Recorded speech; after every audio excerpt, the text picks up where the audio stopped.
Señor mío y Dios mío, creo firmemente que estás aquí, que me ves, que me oyes. Te adoro con profunda reverencia.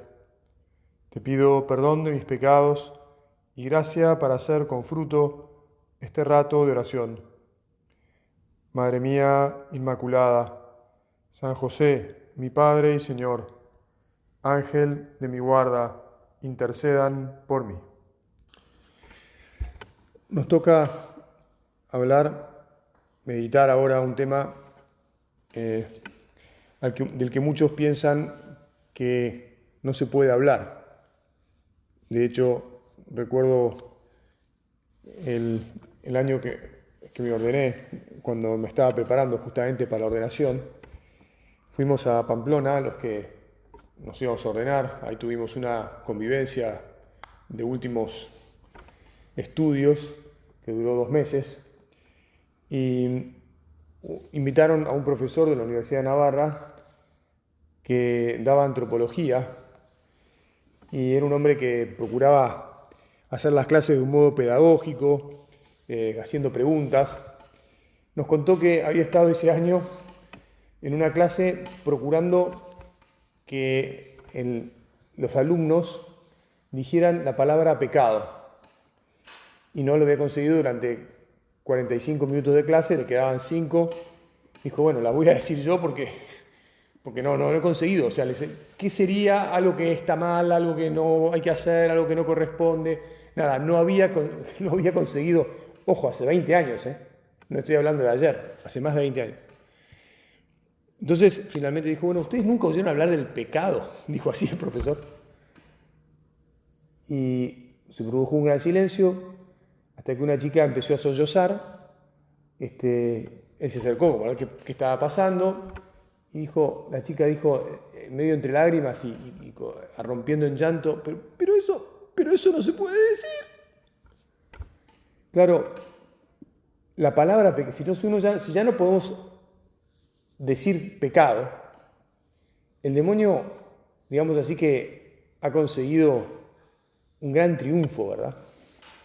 Porque si nosotros no somos conscientes de que hay algo, unas acciones que nos apartan de Dios, a las que tienen un nombre concreto, que efectivamente podríamos llamarlo simplemente el mal, ¿verdad? Pero bueno, que también tiene otro nombre, que es el pecado, que es la ofensa de Dios, la ofensa de nosotros mismos, la ofensa de los demás, entendiendo que cuando nos ofendemos a nosotros mismos y ofendemos a los demás, estamos haciendo un pecado porque estamos yendo en contra de la creación de Dios. En otras palabras, que el pecado es lo que nos separa de Dios, ¿no? Bueno, te decía, claro, es necesario que aceptemos que entre Dios y nosotros puede haber una distancia, puede haber una separación, puede suceder que nos demos la espalda. Qué triste, Señor, si te doy la espalda. Te pido perdón, ya por todas las veces que efectivamente te la di. Te pido perdón por las que soy consciente ahora.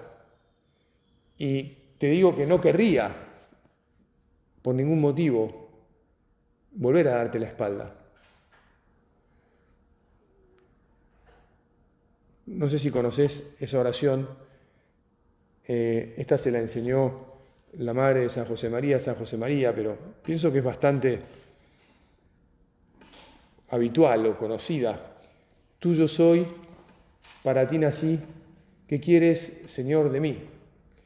Claro, en una cosmovisión cristiana y en un mundo cristiano podemos decir esto, y nos damos cuenta que justamente lo contrario es el pensar que no, que ni soy de Dios, ni que para Él nací, ni que tengo que pedirle nada, ni darle nada, sino que puedo vivir para mí.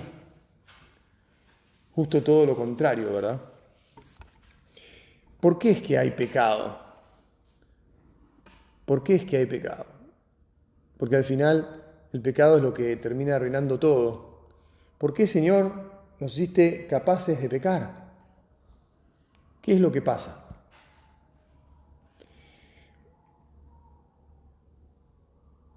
El pecado es posible porque el Señor nos ha hecho libres.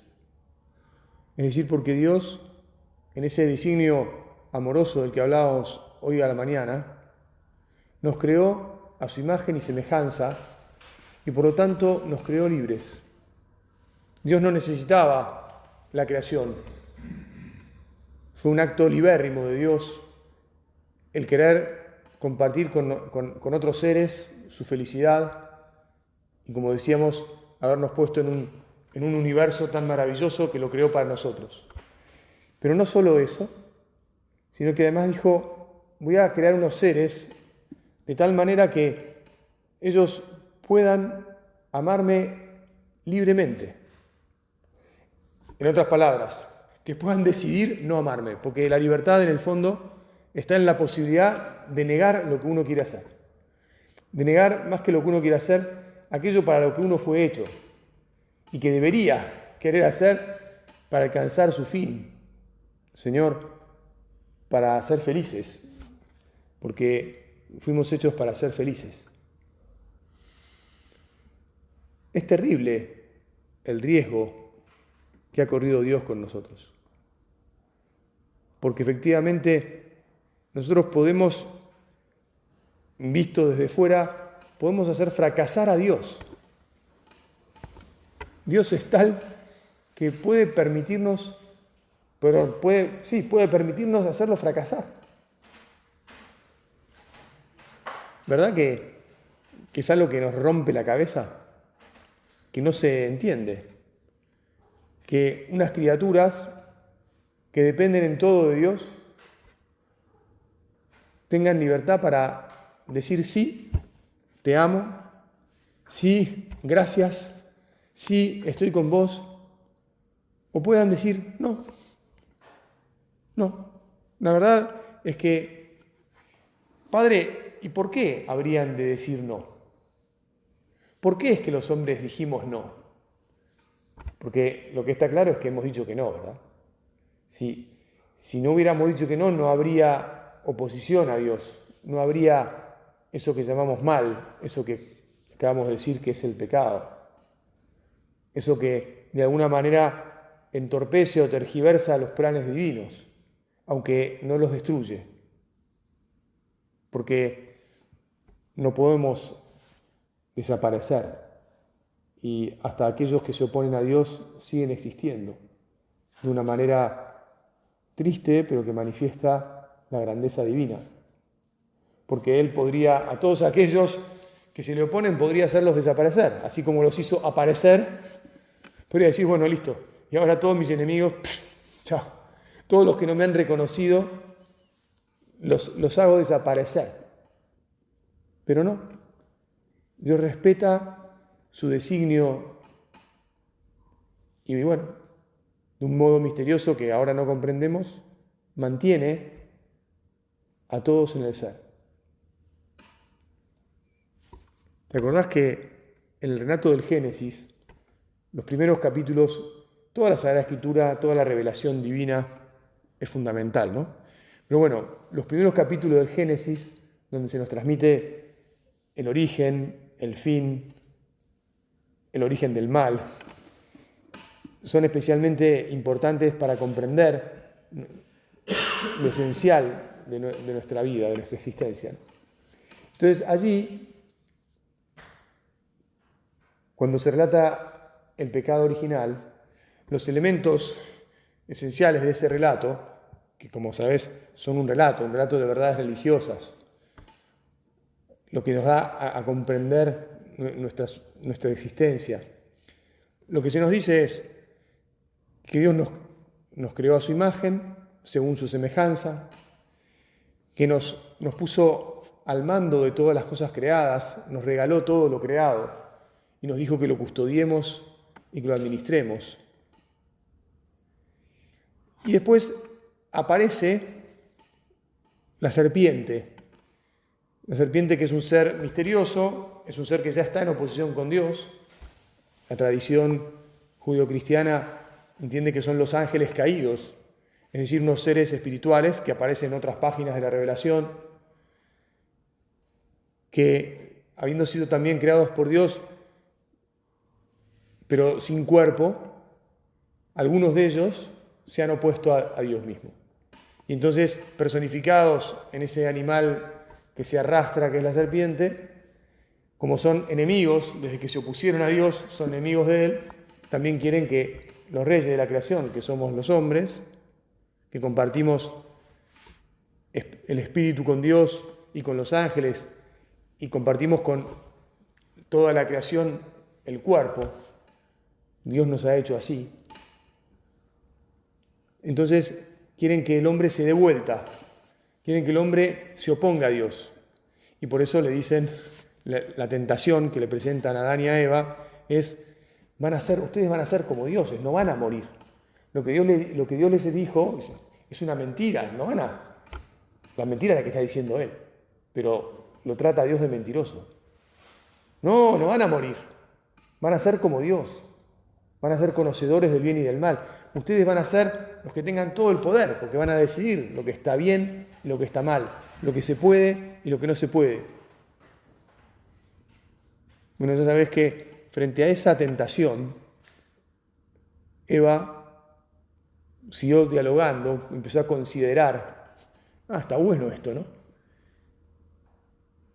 Incluso toda tentación también tiene algo que atrae nuestros sentidos. En este caso, dice el Génesis que Eva consideró que el fruto era apetitoso, o sea, hay algo que en nuestro cuerpo, se ve atraído por las cosas, y entonces tomó y le dio de comer a Adán y comió ella misma. Y ahí se le abrieron los ojos, y efectivamente se dieron cuenta de que había cosas buenas y que había cosas malas. Se dieron cuenta que no habían sido fieles a Dios, que habían elegido mal, que habían hecho un mal uso de la libertad. Por eso, conectando con la meditación anterior, en la que hablamos de nuestro ser hijos de Dios, el ser de los hijos es el ser de la libertad. Esta fuerte tendencia que hay en el mundo de hoy de valorar la libertad por encima de todo es algo muy humano, porque Dios nos hizo libres. El problema es cuando ponemos la libertad incluso por encima de Dios.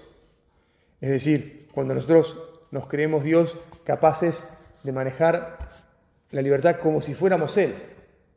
Nuestra libertad es creada, no es la libertad divina. Nosotros no podemos decidir lo que está bien y lo que está mal. Por eso es que está ese árbol simbólico de la ciencia del bien y del mal en el medio del jardín, junto al árbol de la vida. Nosotros no podemos tocar esos árboles. Bueno, la prohibición era solo sobre el árbol de la ciencia del bien y del mal, pero evidentemente, tocado ese árbol, hemos atentado también nosotros contra el árbol de la vida, ¿verdad? Nos hemos desacompasado, nos hemos opuesto a todo. Bueno, de hecho, lo que sucede es que vamos a morir.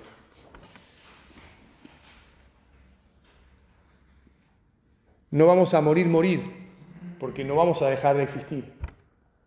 Pero para recuperar la vida, vamos a tener que desprendernos de esa pretensión que tuvimos de ser los dueños del bien y del mal. Recién, mientras rezábamos el Vía Crucis, o mientras acompañábamos, las estaciones, los distintos pasos por los que Jesús pasó para redimirnos, en una de ellas escuchábamos: en justo castigo por nuestras culpas, todos los hombres hemos de morir. La muerte es lo que expía nuestra rebelión en contra de Dios. Por eso es tan importante pasar por ella santamente, con sentido penitente, con el deseo de volver a ser hijos que respeten a Dios. Libres, pero verdaderamente libres. Que sepamos elegir lo bueno. ¿Cuándo es uno libre? Cuando elige el bien. Parece tricky, ¿no? Tricky en inglés. Parece como engañoso. ¿Por qué es que Dios nos hace libres si después cuando elegimos lo que Él no quiere o lo que no nos hace bien, es que justamente lo que el Señor espera es que nosotros seamos capaces de elegirle a Él, de elegir nuestra felicidad libremente? En eso nos pareceremos a Él, en que elegimos el bien. Ahora, si no estuviera la tremenda y triste posibilidad de elegir el mal, entonces no seríamos libres. Quería yo que ahora, con toda esta introducción, meditemos la parábola de los dos hijos, o mejor dicho, la parábola del Padre Misericordioso, que cuando éramos chicos se conocía con el nombre de la parábola del Hijo Pródigo. Pero, como ya sabés, el personaje principal de esa parábola no es ni el hijo menor, que es el más conocido, ni el hijo mayor, que también tiene un papel triste, sino es el Padre. Por eso es que ahora se llama la parábola, con buen sentido, la parábola del Padre Misericordioso. ¿Te acordás que lo que cuenta Jesús, lo que nos enseña en ese relato, es que un hijo le pide a su padre la herencia y después de recibirla, cosa ya bastante curiosa, porque si el padre no ha muerto, ¿por qué tenía que darle la herencia? Pero bueno, en su libre albedrío el padre le da la herencia. El padre tiene todo, el padre es dueño de todo, puede darle lo que pida, lo que quiera. Y ese hijo se va lejos. Se ve que estaba incómodo junto a su padre.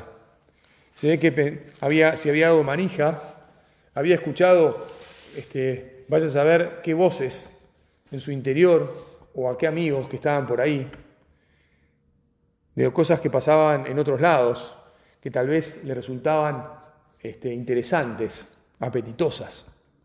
Y se fue a un país lejano, donde, dice el Evangelio, malgastó sus bienes en una vida licenciosa.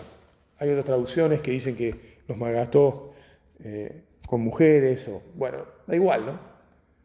Digamos, los malgastó. Y, como sabés, cuando había gastado todo, sucedió que llegó una gran hambre a ese país y él empezó a sufrir privaciones. Y todos los que se le habían acercado porque tenía bienes, hasta ese momento lo abandonaron. Y empezó a padecer necesidades y hambre. Y quiso resolver esa hambre trabajando para alguien. Y de hecho le dieron un trabajo que era cuidar unos cerdos. Pero no solucionó su problema porque igual padecía hambre y quería comer la comida que dice el Evangelio que comían los cerdos y nadie se la daba. O sea, estaba mal. Y estaba tan mal que recapacitó, como te acordás, y dijo, los servidores de la casa de mi padre, no, yo en cuanto hijo. Los servidores de la casa de mi padre tienen pan en abundancia. ¿Yo qué hago acá muriéndome de hambre? Mucho sentido común. Mi hijo, volveré a la casa de mi padre y le diré, Padre, he pecado contra el cielo y contra ti, no merezco ser llamado hijo. Trátame como uno de tus jornaleros y por lo menos zafé, ¿no? Bueno, con este plan volvió de camino, o sea, emprendió el camino. Yo supongo que muchas veces habrás meditado cómo vendría aquel hijo, ¿no? Vendría como efectivamente uno piensa irreconocible, sucio, con el pelo largo, con harapos, lo que le quedaba de la ropa era harapos, probablemente desalineado, barbudo, flaco, muchos kilos menos, descalzo. Sin embargo, Jesús cuenta que su padre lo reconoció cuando todavía estaba lejos, lo que habla de una actitud de espera del padre. ¿Ves? Ahora empieza la descripción de quién es este Padre nuestro, este Dios nuestro, que nos ama, que está siempre atento, esperándonos, que nos quiere con Él, pero quiere que vengamos a Él, que estemos cómodos con Él, que estemos libres junto a Él. Y a la vez que nos sale a buscar, porque dice que cuando lo vio cuando uno estaba lejos, salió corriendo a su encuentro, se conmovió y salió corriendo a su encuentro. Y lo abrazó y lo besó. Alguna traducción pone, lo llenó de besos. ¿Verdad que si paramos aquí y nos ponemos la escena y vos te imaginás a alguno de tus hijos que te ha hecho enojar en algún momento, sea grande o sea chico, y te recordás cómo actuaste en esas oportunidades, decís, sí, no, la verdad que se la hice difícil. La verdad es que no hubo un ir a buscarlo, abrazarlo, decirle, no, no pasa nada, está todo bien. No. Probablemente nos ha costado. Y es natural porque no tenemos el corazón misericordioso de Dios. Muchas veces no conseguimos manejarnos con esa altura, con esa piedad, con esa misericordia. Bueno, ya sabés que el hijo intentó decir la fórmula que había preparado y el padre no le hizo caso. No lo dejó llegar al final de su disculpa, de su petición, sino que empezó a dar órdenes. Y le dijo, traigan a sus servidores, traigan enseguida la mejor ropa y vístanlo. Probablemente habrán sobreentendido que había que bañarlo y que habría que afeitarlo y había que perfumarlo un poco porque estaría con un olor a chancho horrible, digamos. Pónganle un anillo en el dedo y sandalias en los pies. Un anillo en el dedo porque el anillo es lo que distinguía al hijo. O sea, el anillo lo que hacía que este que lleva el anillo es el hijo del rey. Qué grandilocuencia, ¿verdad? Qué maravilloso nuestro Dios. Y traigan el ternero engordado y mátenlo y comamos y festejemos, porque este hijo mío estaba muerto y ha vuelto a la vida. Estaba perdido y fue encontrado. Y comenzó la fiesta. Aquel hijo pensaba que iba a llegar a ser servidor y se encontró con una fiesta en su honor, o por lo menos en honor de su regreso, del reencuentro. ¿Te imaginás, no? La actitud del hijo, la conversión que habrá sucedido a partir de ahí. Cómo ha estado confundido. Habrá estado pensando tantísimo mientras lo ayudaban a limpiarse, mientras lo vestían, mientras veía todo lo que sucedía.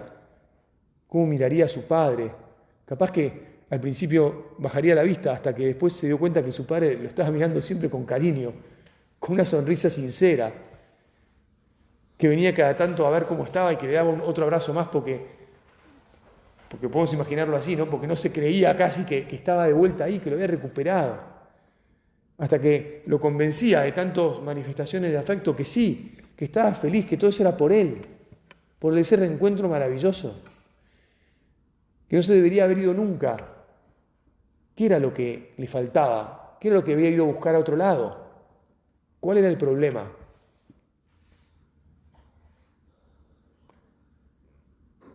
Bueno, así como este hijo menor se había sentido oprimido en su casa y por eso se había tomado el palo, como dicen ahora los jóvenes, se había ido lejos. El otro, el mayor, que ya sabes, cuando vuelve de trabajar, se escucha que hay una fiesta y empieza a desconfiar porque no había tenido la cara para irse lejos, pero estaba siempre incómodo. Entonces siempre estaba desconfiando y siempre estaba preguntando a ver qué pasa. Y enseguida pregunta, ¿qué pasa? Y cuando le dicen que lo que ha sucedido, dice, no, yo no entro, no quiero saber nada. ¿Cómo puede ser? ¿Cómo puede ser? Se indigna. Y dice justamente, cuando sale su padre a buscarlo, le dice, hace tantos años que te sirvo, sin haber desobedecido jamás ni una sola de tus órdenes, y nunca me diste un cabrito para hacer una fiesta con mis amigos. Y ahora que viene este otro que malgastó todos tus bienes de mala manera, haces matar, acá es donde dice esta traducción, tus bienes con mujeres, haces matar para él el ternero engordado.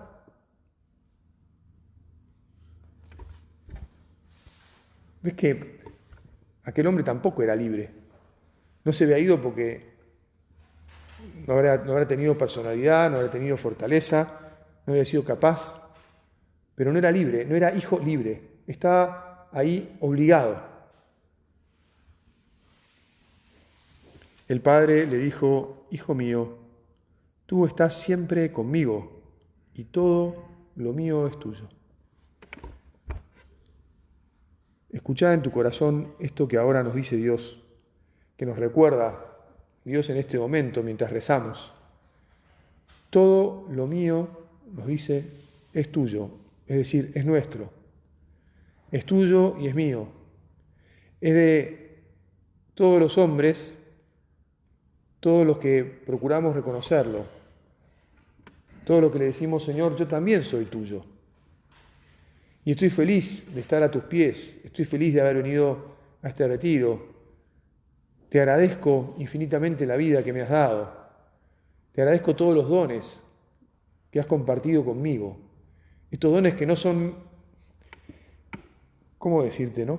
De los que no me quiero apropiar nunca, que son tuyos y que yo los quiero administrar para vos, porque no me quiero separar de vos, porque vos sos el principal don. ¿Qué es lo más valioso que tengo? Es ser tu hijo. Y entonces quiero vivir libremente al lado tuyo y feliz. Porque además, vieron que la sociedad se debate siempre entre la libertad y la seguridad. Y aunque parezca mentira, cuando las papas queman, la gente prefiere la seguridad a la libertad.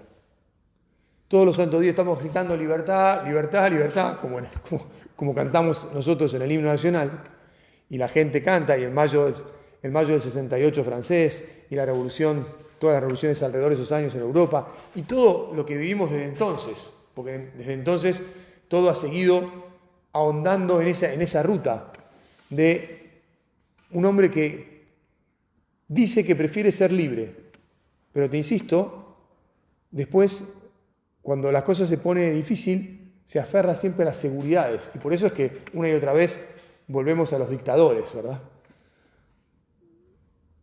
Volvemos a los que nos prometen que nos van a proteger, pero nos quitan la libertad.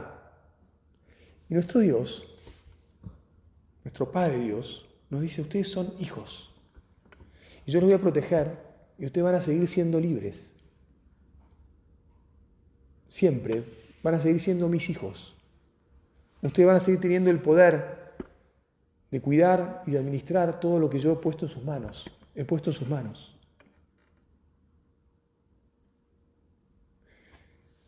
Qué maravilloso es nuestro Dios. Qué plan más desafiante es el de vivir la libertad de los hijos. Es el estar felices con las cosas que Dios se alegra y el entristecernos con las cosas que Dios se entristece. Es procurar preguntarle a Él cada vez: esto que estoy por hacer, ¿estás de acuerdo? ¿Estoy bien dirigido? ¿Va bien? ¿O me estoy equivocando? ¿O me estoy comportando como el hijo menor o como el hijo mayor? Es decir, o me estoy esclavizando. Porque en el fondo lo que nos termina por demostrar que no somos hijos es que nos aferramos a algo que nos esclaviza, que nos hace dependientes. El hijo menor se había hecho dependiente de esa fiesta descontrolada que después perdió. Perdió porque vino el hambre al país, porque efectivamente no tiene poder. El descontrol no tiene verdadero poder. Y el otro, como acabamos también de meditar, estaba atrapado en su cabeza, en lo que pretendía pero no se atrevía, en su pusilanimidad, en la pequeñez de su corazón, en un afán que ni se atrevía a buscar. Bueno, mira, ya tenemos que terminar, es la hora. Que nos atrevamos a pedirle todos los días al Señor que seamos buenos hijos, hijos que vivamos en libertad, hijos que amemos en libertad, hijos que por lo tanto nos entreguemos a Él, a nuestro Dios, a nuestro Padre, a nuestro buen Padre, y que también nos entreguemos a los demás, porque los hijos son hermanos de los demás que son hijos. Y entonces también el sentido de la filiación divina tiene que ver con el formar la familia de todos los hijos, que eso es lo que somos. Madre Santa, que sos madre de todos los hombres, que Jesús nos hizo hijos tuyos desde la cruz, te pedimos que realmente aprendamos todos los días a ser buenos hijos de nuestro Padre Dios y a ser así felices y a convivir con todos nuestros hermanos, a buscarlos, a compartir la paz y la alegría que Jesús nos ha ganado con su muerte y con su resurrección. Te doy gracias, Dios mío, por los buenos propósitos, afectos e inspiraciones que me has comunicado en esta meditación. Te pido ayuda para ponerlos por obra. Madre mía Inmaculada, San José mi Padre y Señor, Ángel de mi guarda, intercedan por mí.